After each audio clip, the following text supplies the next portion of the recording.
Hi guys, it's Chris, Eldritch Pipes. What an interesting time it's been with all the pipe shows going on.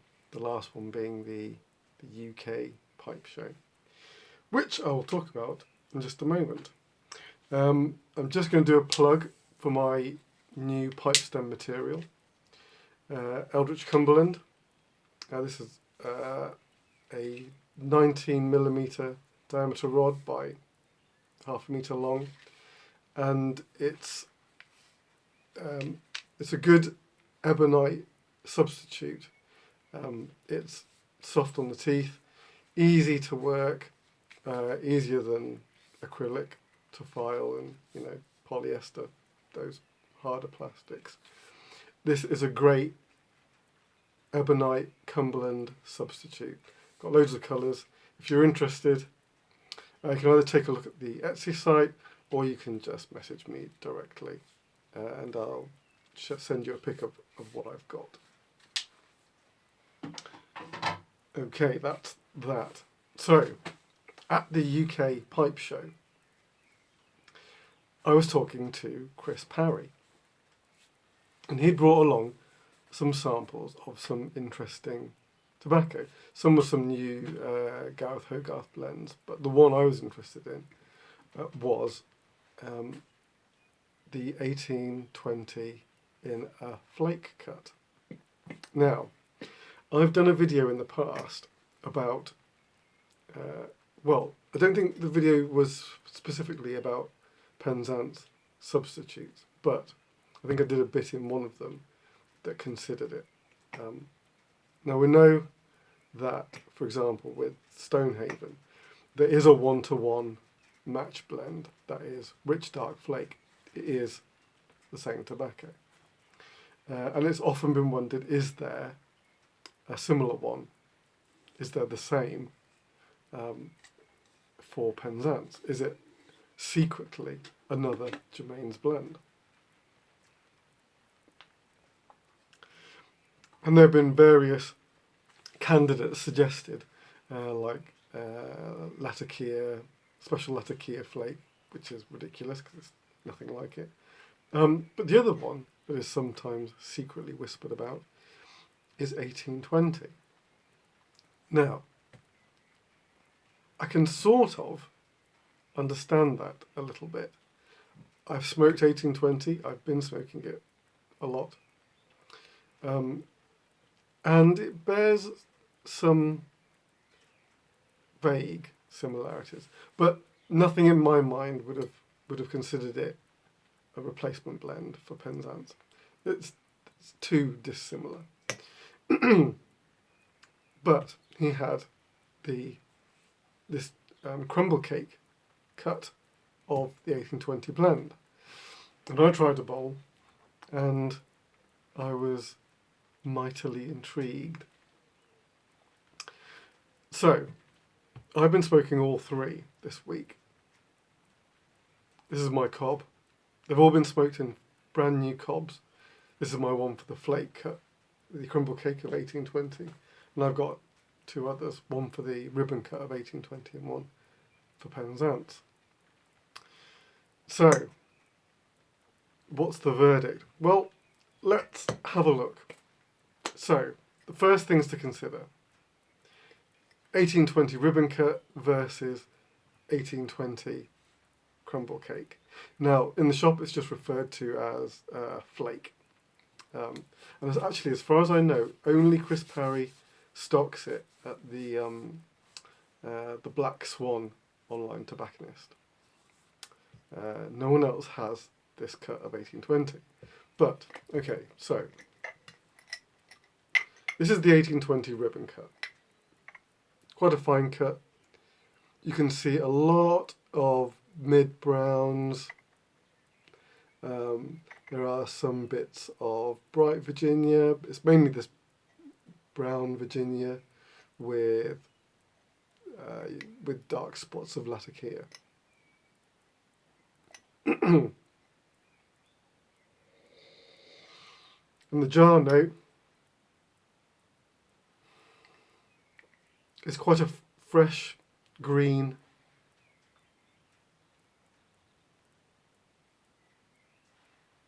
fresh green, slightly citrusy,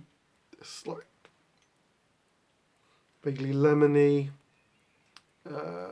smell with the Latakia smokiness way, way, way in the background. Way in the background.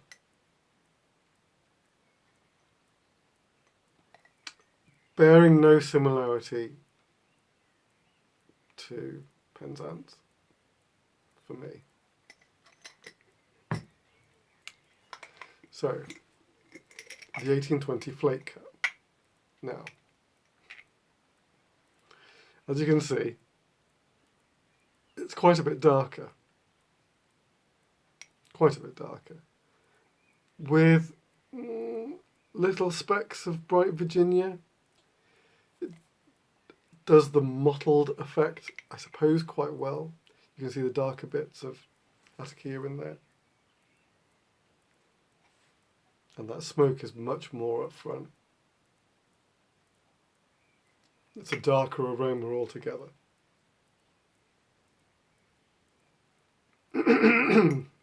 Which is really interesting. If that's just the same blend but a different cut. Now, if you've seen this mulch, which is what you get, it's called the crumble cake or the flake cut, but you don't get it as a flake. You get it as this mulch, which is actually quite interesting because, and bodes well. A little bit of flake there, just a tiny little bit of flake. If you've ever bought Penzance in the 8-ounce bag, you know that the flake is completely disintegrated. It's just a mulch in there, because in the 8-ounce bag it's just in like a plastic tray inside the bag, and it doesn't survive travel in the least. I think it just leaves the factory, turns to mulch, and that's how you get it. The only way that you get it as a flake is if you buy the 2-ounce tins, which preserves the flake beautifully usually, until you've taken a few out and then it turns to mulch. That's the Germain's crumble cake really crumbles like nothing else. Okay, so where were we? So now this is compared to Penzance itself, which is very dark. There are you can see some speckles of bright Virginia. I thought I was just seeing a slight coherent bit of flake then. Oh, just a little bit survived.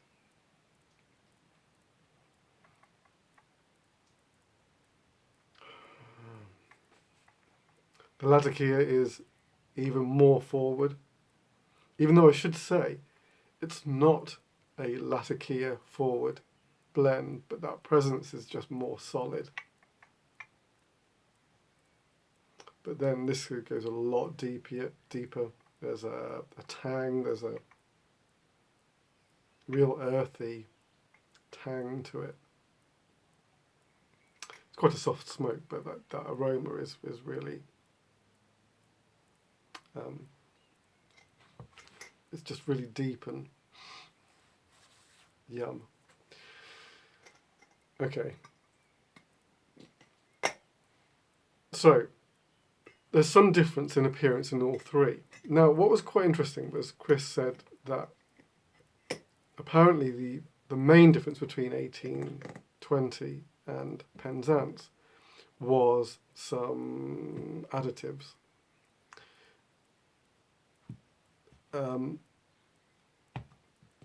If that's true, the additives have darkened the whole look of the tobacco, which is not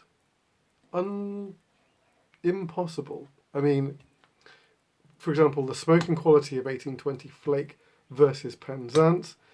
Penzance is a more moist blend. It goes out, takes constant relights. That's the annoyance.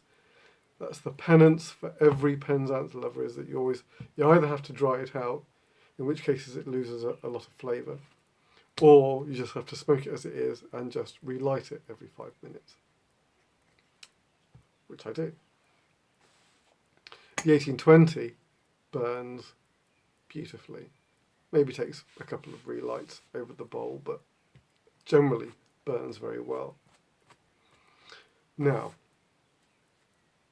I'm going to give you some of my notes. I'm not going to, when I did the Stonehaven Rich Dark Flake comparison, I smoked all three. I smoked both of them at the same time. I considered doing that again, but I made so many notes throughout the week, I didn't really feel I needed to do that. And the focus here really is on the 1820 Flake. Does it pass muster?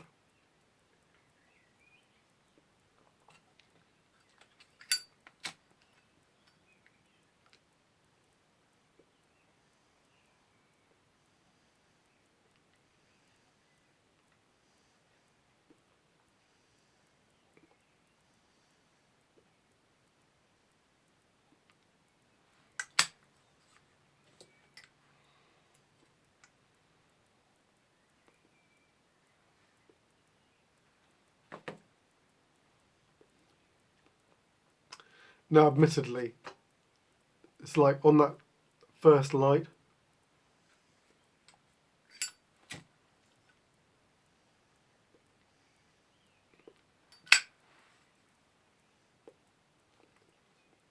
it kind of whooshes up your nose and you go, oh, Penzance. It's very... The main thing to say about this is that even though it doesn't come through in the jar note as much, the character of the Latakia is near identical to Penzance. It really is.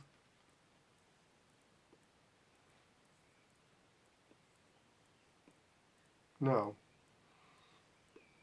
but the other thing is that there's a sweet, almost aromatic topping on this.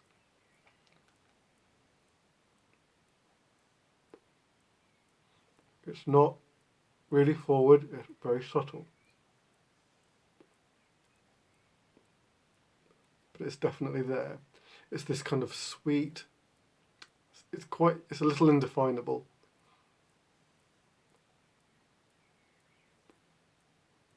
I can't put my finger on it, but it mingles with the Latakia very well.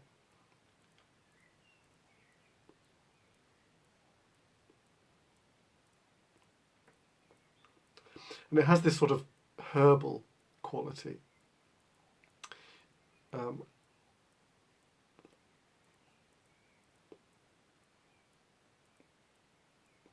really get the smoke, that Latakia. It really is at that sort of Penzance level, which is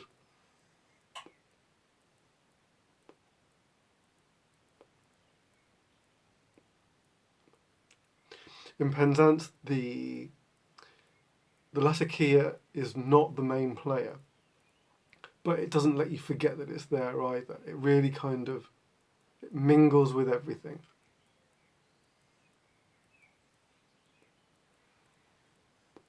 Now,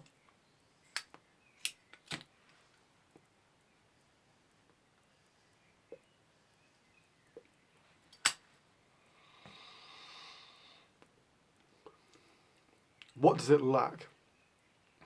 So Penzance, it has that oily Latakia in it, but Penzance has these kind of dusty red wine kind of notes that it somewhat shares with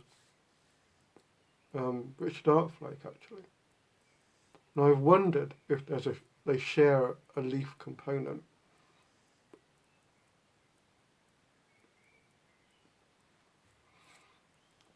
And that dusty wine note is not present in the 1820.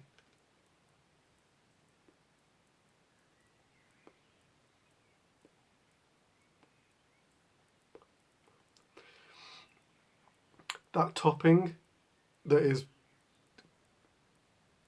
present here isn't so obvious in Penzance, but I think it might still be there, but even further in the background.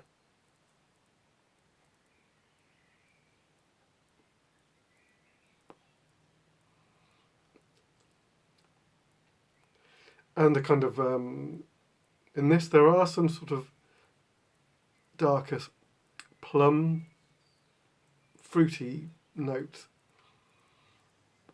that are much more pronounced in Penzance. I suppose it's that kind of like red wine, fruity character.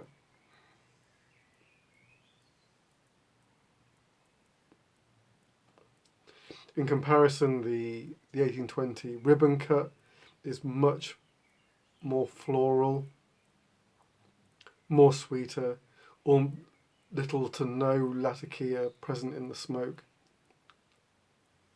Much greener, and I've also noticed burns hotter. The 1820 Flake burns really cool, like Penzance. Really cool.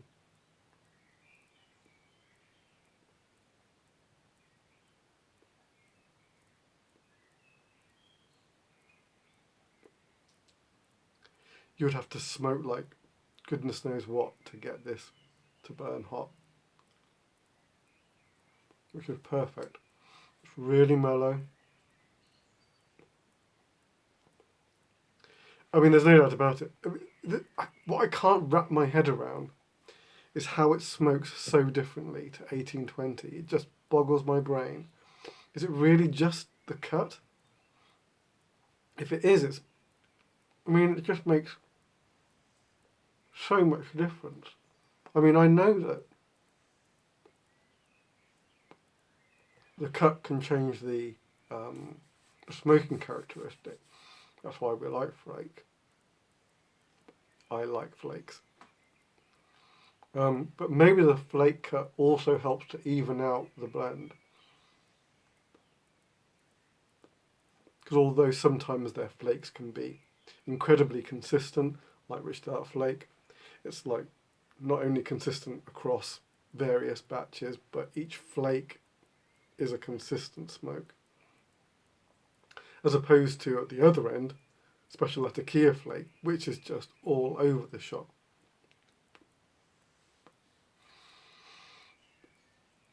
You know, from one bowl to the next, you just don't know what you're going to get. So maybe the 1820 Flake cut evens out, balances out all the elements.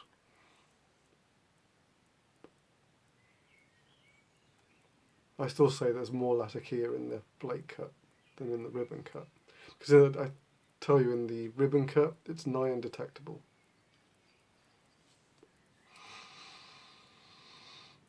So, ultimate verdict. Okay.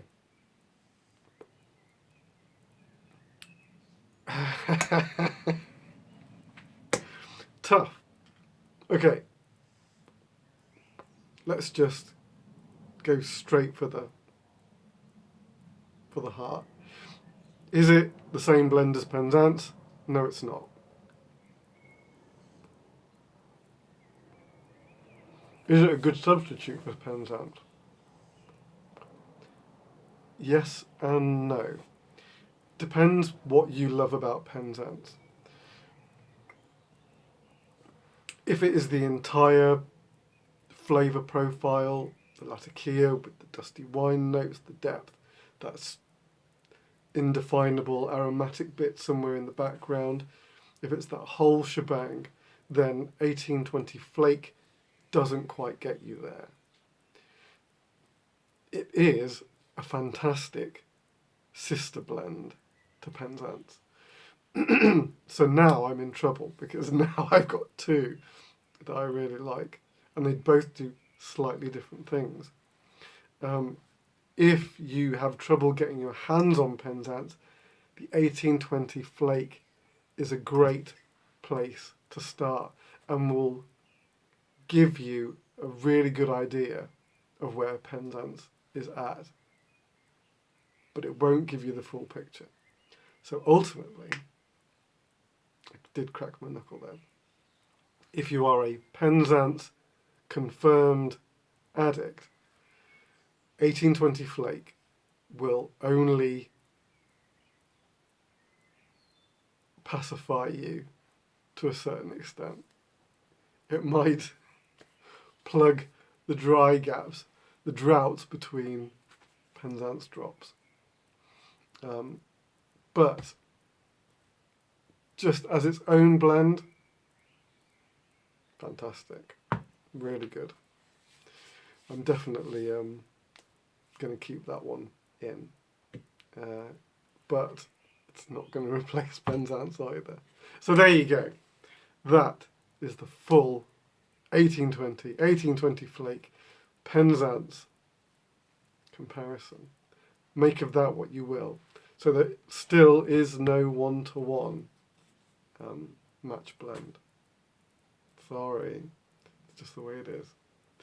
All right, take it easy. I think I will be back, maybe just showing some pipes next time. Who knows? Till then, take it easy, and I'll see you soon. Ta-da.